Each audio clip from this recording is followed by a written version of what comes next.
Hi everyone, welcome to today's live video. Today I would like to share a few tips regarding how you can actually get promotion in workplace. So this is really particularly in the area of tech. It can be an insurance company, it can be a bank, it can be a technology company, software as a service company. It can be any of the giant companies, that's Microsoft, Google, Facebook, all of these companies. And some of the companies might be, they're actually, health knife science company. So how can you get promotion easily? And then why this is important? Getting promotion, why is this important? And then why is it important to our Global Talent Independent Program? Now, most recently, Department of Home Affairs have amended their policy. So their policy has been really much focusing on candidates who is influential in their organization. Influential means they will going to have an impact in their organization.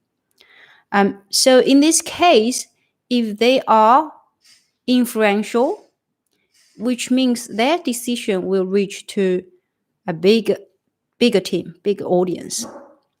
Influential, therefore, it's actually within your organization, whether you are the decision maker or you supporting decision maker. So getting promotion within for the purpose of Global Talent Program, it's very important. They're actually going to check your title. It's also important for all other factors. For example, salary, right? Your income will be significantly increased if you get promoted to different position. And you apparently you have a network. Why? Because if you're promoted and you're able to manage a few teams, they were able to solve problems for you. You're actually less busier than your current work. So one is for global talent income and the status, social status. Some of our technology people, once they work for a company for a very long time, and they just keep working on that company and that position for a very long time, 5 to 10 years. After a few years, which is quite, then realize lots of their classmates or ex-colleagues, they've been promoted and working in another company, they're holding senior position, their income is significantly greater than them. Obviously, you won't ask people, you won't tell. But when you check their LinkedIn profile, you can see they're actually very senior. And you wonder why. Why? I mean, this guy's not, extremely bright. Obviously, they are not a damn person, but they are just ordinary like myself. How on earth that they got promoted within 3 years, left the same company? So this is about social status. You realize that a candidate as person who get promoted to reach the senior position, that you have higher satisfaction about your social status.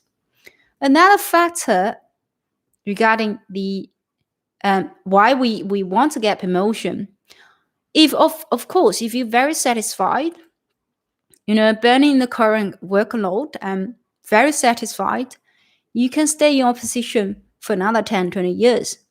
But when we reach the mid-age crisis, if you not get promoted, you are in a very scary position, because the younger generation, they work faster. They have more advanced technology because they don't need to know the old language. They just need to adapt the new language immediately. And they work faster because they don't have, why? Because they don't have these burdens from house, from family, from kids. They can focus on working. They can work longer hours than you. They work fast because they don't bury them, bring this old knowledge that's not useful. They can quickly adapt whatever is new now and do it fast, quicker. And then they won't ask same salary as you, because some of the people, when they graduate, they come to the market, they will just want to get to the position as soon as possible. They don't have much negotiation power as yourself. In this case, they are more competitive than you. So if we reach the age of mid-crisis, which is 40-ish, 45, and then we are in a position, if we are not get promoted, we are in danger, because someone else is actually checking our position to see, oh, well, they're going to take our position, right? So so therefore, third factor is really about peer pressure. Income, social status, and peer pressure is from your own classmate, colleagues, same age as yourself. They already got promoted. And all other peer pressure that work in the same organization, same company, but they did not, they can work longer hours, they can work harder than you, they work faster than you, and they don't need to learn all the stuff. So therefore, after consideration of these three factors, social status, income, peer pressure, you are under great pressure to be promoted, to do something that's very promising. You can't get promoted. If you don't want to get promoted, or you can't get promoted, you might want to start your own company, which means at the age of 40-ish, you can't really look back. You can't say, oh, I wish I've chosen something else different. You have to move up the ladder. And then you are not ready to retire. It's too early for you to retire. And you feel useless if I retire now, isn't it? So for three factors, getting promoted is actually very important. So we really think about why we got promoted. And the correct question people ask, oh, I understand that. I would pretty much want to get promoted. And how? It's easy said than done. And so today I wanted to share. Some of you will join me later on, watch this live. And if you have questions, just you can ask me. So some of factors, after I analyze other successful people, why some people succeed and others fail, or some people become extraordinary and others be just ordinary. What differentiates one type of people to another? Is that IQ? Is that level of education? Was that because of your grades in university? Or was that because where you born? Was that because, obviously, where you born is a really critical factor. If you're born in UK, you have different opportunity. If you're born in Hong Kong, you have different opportunity. If you're born in Shanghai, you have different opportunity. But some of these factors, it's all without our control. It's beyond your control. So you don't want to just simply say, okay, I wish I was born there. I wish I was born there. So this is factors we can't choose a family. We can't choose where we born. But lots of choices that we can make where we can go, where we want to stay, which company I want to work for, where I want to live, which university I wanted to go. Do I want to ask for promotion or not? That is a lot of choice. We cannot choose where we were born. We cannot choose the parents. We cannot choose nationality. Well, we can't choose ethnicity, right? I'm a Chinese, so if you're European, you can't choose. You can't say, I wish I'm Chinese. I want to speak Chinese. You just simply can't. But something we can actually choose, especially for the promotion, because when I put the similar factors in our spreadsheet and really try to understand why some people succeed and others fail, you can really see it is not because where they're born. Because when someone actually born in the same place and they went to same uni, they were same classroom. So it's really about helping people to lift up their work. In this case, what makes them different? And I asked them, I ask people questions and interview them. I ask what make you different and why you able to really make to the top.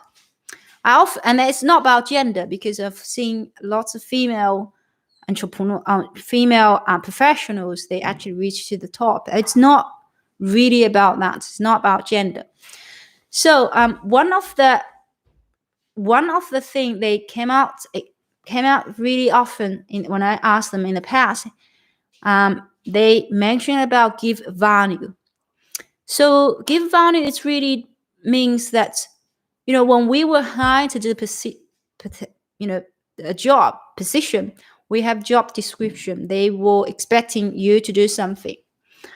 Now, most people will say when they assigned to do the work, for years and years, they stay the same position. They say, this is my job description. I'm going to do something within my job description. They will not do beyond. They are really hesitate to ask to do something more, simply because I'm too busy. Okay, I don't have a choice because I've been assigned to do this work. But when we ask people, as these senior executives, we say, "Well, when you were about to be promoted and provide more values, ask more works, were you busy?" And they said to me, when you look at your time frame, you check about time frame, not only really about only 20% of the result produced by 80% of the time. So lots of the work is actually repetitive and time wasting.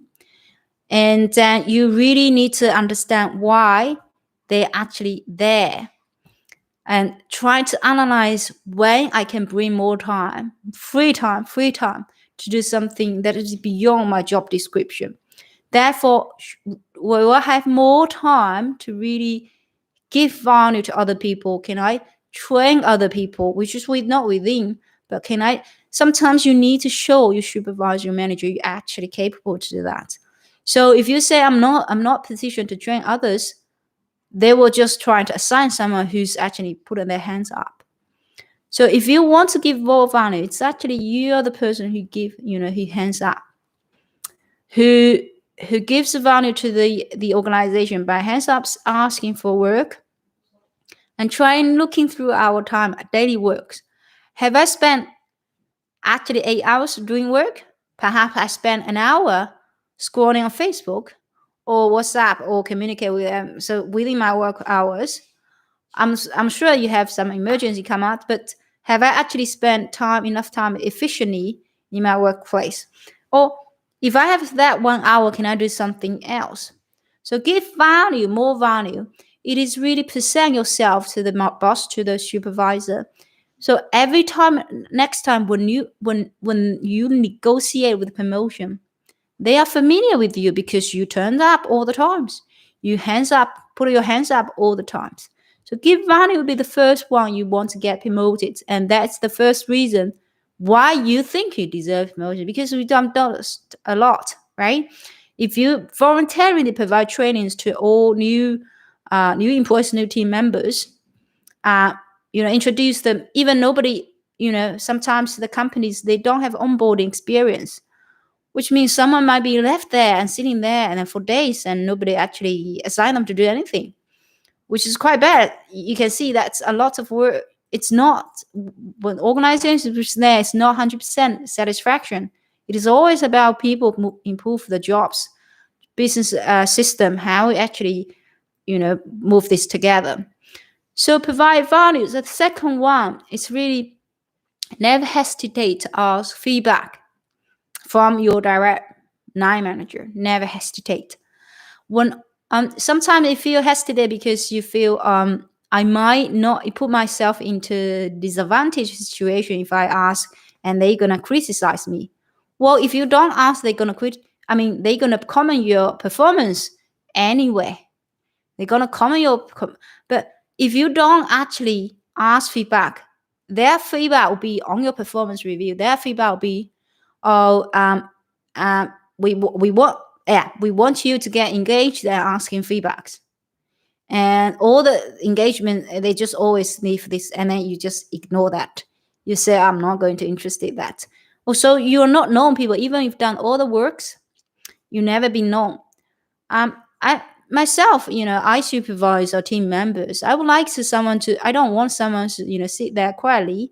I have no problem, no trouble, and no questions at all. I would like some of my team members to come out with me. Okay, Joanne, how I can to improve my work? What do you think about that? I spend time about because I was not able to really observe your work. I have my work, right? You supervise as my work. So I'm not able to really, check your work unless you tell me how actually you spend your time and and then the performance. You can ask me whether, and I would love to really talk through that. So ask for feedback. It's really important and critical, which enable you to really get close to your supervisor because you guys can actually sit down with coffee and say, well, if I want to schedule time with you, I really would like to check my performance. Do you think I can improve this? I've closed the sales. I've closed a deal with this specific vendor, my customer. Sorry. That feedback is that I want to know why. How can I improve my service, and then what kind of area I need to improve? And they really even sometimes they tell you and they forget what they told you. They remember you. That's it. You don't need to remember the content of the feedback. But you will say, oh, you do need to remember that. Obviously, you won't forget. But it's for the psychological effect. They do not need to remember what they said to you. They can't. Because sometimes they can't even remember whether this is in their head or they already told you. Oh, so you don't need to feel embarrassed if they say, oh, improve this, improve that. And you thought, oh, are they going to check me on that later if I have not improved it yet? So they say, okay, I want you to really get on study this particular customers because the size is quite huge and our sales is that. I want you to do that. So do you think, but as long as you show that you have a passion towards that customers, and then you show you have progressions, and some people feel very embarrassed, and then their team members or especially supervisor to tell them, oh, this word is not okay. They feel really upset and angry, and then they just say, oh my god, and they all start to argue with the supervisor, saying, oh my god, you don't even know how hard I work on this one. How on earth you take them? They have, although they don't show that, but their facial expression showing they're actually really upset if someone really point out to their work. So they can't be objective. They take it really personal. They feel, oh, this is a personal attack. You just said I did this work and was not really up to the standards. I feel it's personal attack. They don't feel this is opportunity to really improve themselves, and then also it's really supposed to be objective, it's not subjective. So second point of view, it's asking for feedback from your supervisor. Never feel embarrassed. They remember you. So when next time, good attitude sometimes better than the hard working. If you have good attitude, you ask them and remember them. They say, at least you have willingness to learn, and then you want to know a lot more.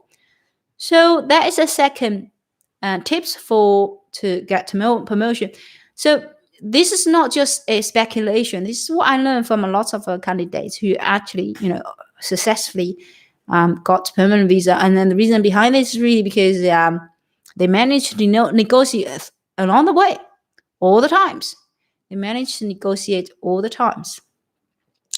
Third tip is about get noticed in your workplace. What I mean that this is really similar to about asking feedbacks. So what do we mean by a lot of people I'm working employees working, they kind of secretly slide in their self into the door and then just secretly open the computer and just wish nobody actually gonna bother them. They really, really don't. I'm not saying you have to talk to everybody, being talkative and go to everybody's desk and checking their work. It's really not the case. But it is actually in some of important events or important situation. You're able to really about communicate well, understand, during all the times have their contribution. This might include really about Zoom meeting and conferences and then seminars. For the Zoom meetings, I experienced same and team members. So I said, do you have any questions? And if nobody has any question, if someone, just one person has a question and they have their input, I'll remember, okay, it's really interesting. But lots of us just don't say anything. And I will hope and I will hope that we are not going to be noticed. I don't want to be known by anybody. I wish I just get my work done because they can't lots of KPI or some of the company policy. It's actually how the colleagues view you, and they give you points on that one. So if you don't communicate well with the team members, your boss, then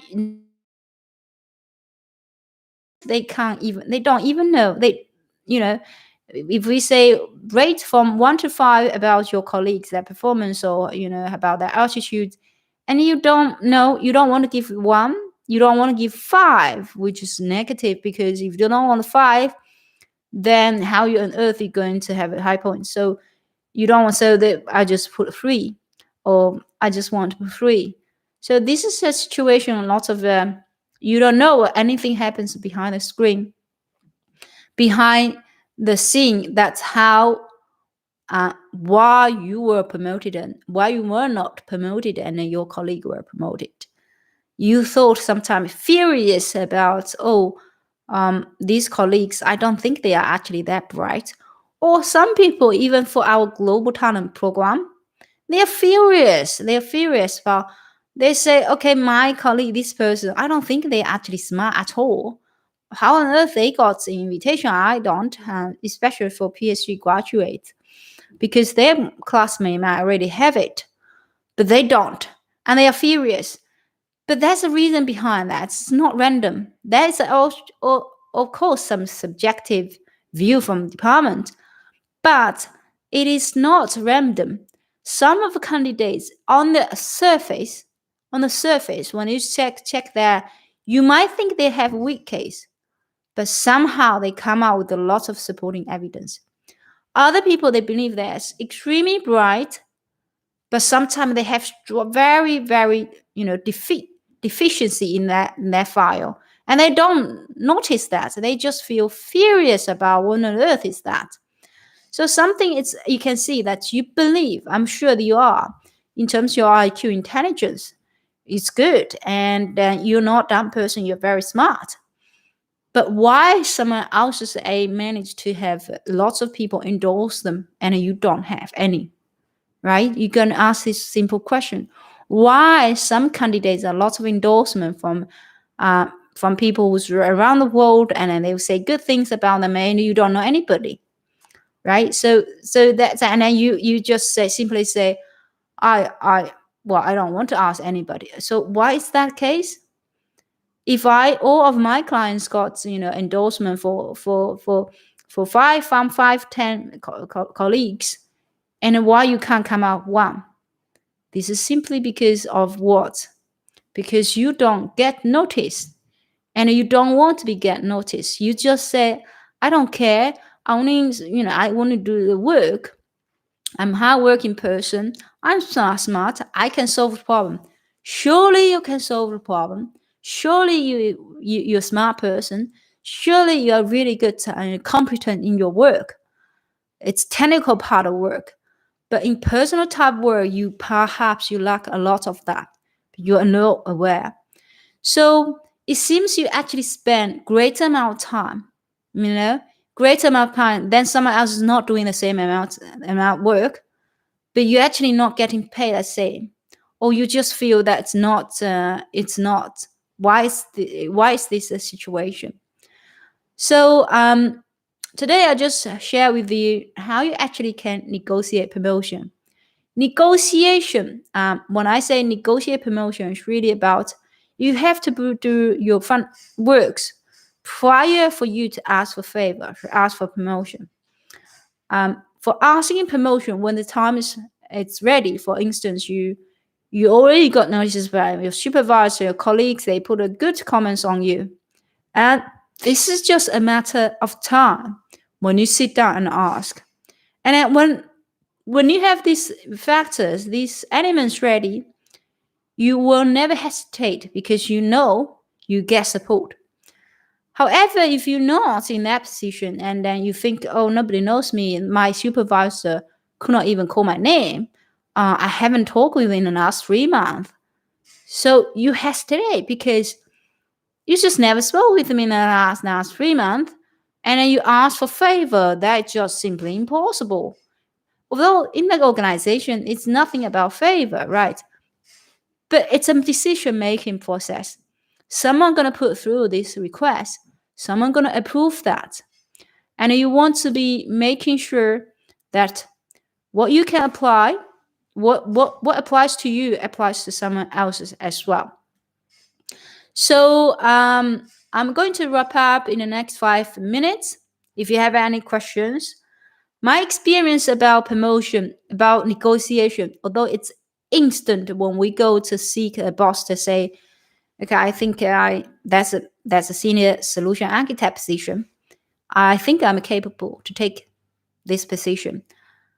And the reason I'm capable because I've done this case, I've done that case, I've done that, and I help with this. I work really well with vendor, and they have provide feedback to me, which is 100% satisfaction, and I'm capable. And do you think I should?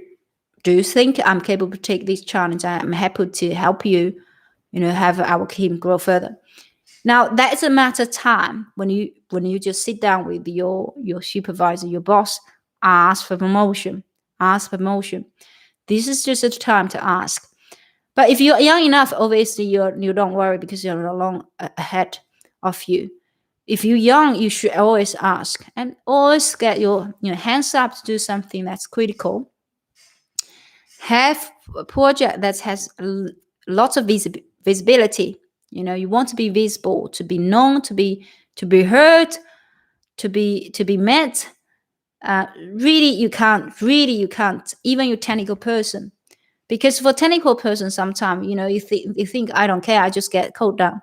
But how do you understand customers' needs and why? And the customers always come back saying, "I hate this," because you don't understand me, and you start to hate the business analysts. They put so many requests to you. Your work is just a pain because you never think about what customers will be. You don't see how they be.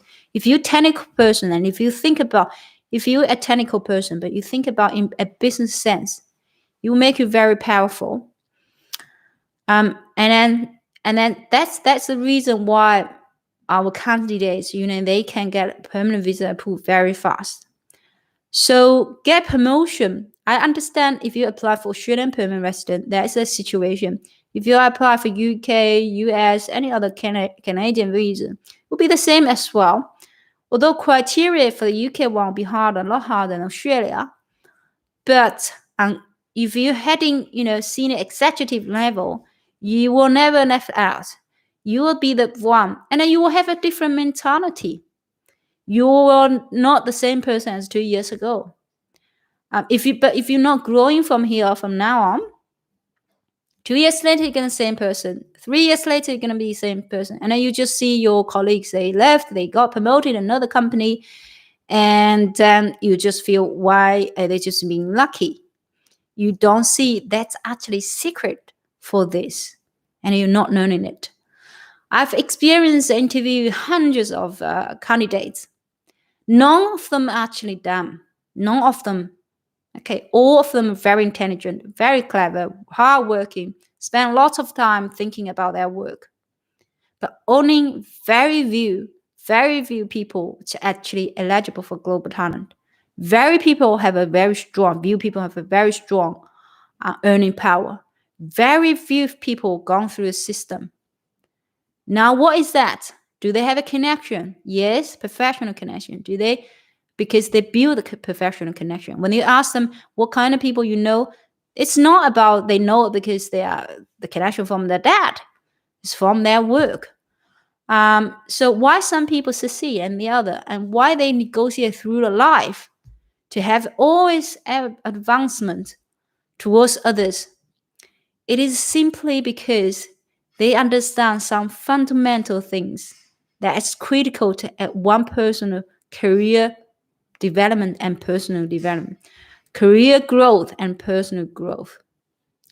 So today it's about 3 tips how to negotiate your promotion. I hope this section helped you. If you're a person who applies Australian permanent resident through the Global Talent Independent Program, and you think you're not quite eligible now, maybe this one is going to help you, because I help a lot, hundreds of talents to get Australian permanent visa fast. They are not top 1% of talents. They are just like you. I hope this one helped you. Thank you. I see you next time. Bye-bye.